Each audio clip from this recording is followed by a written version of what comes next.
Institute of History of Nicaragua, Central America. The Institute of History of Nicaragua and Central America Spanish, Instituto de Historia de Nicaragua y Centroamérica. IHNCA is a research institute that is connected to the Central American University in Nicaragua. The institute is settled at the campus of the university in Managua. The building has several halls and rooms for lectures, research, documentation, and expositions.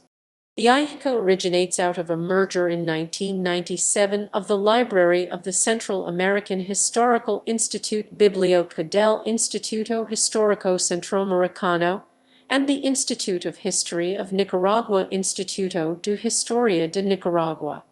These institutes were founded in 1934 and 1987 respectively. The institute is dedicated to the research, spread of knowledge on history, and the administration of historical heritage. It has executed thorough research and looks after an archive of more than 50,000 books, many papers, audio recordings, films, videos, maps, and collections of paintings, masks, and other artifacts. In 2009, the institute received one of the Prince Claus Awards from the Netherlands.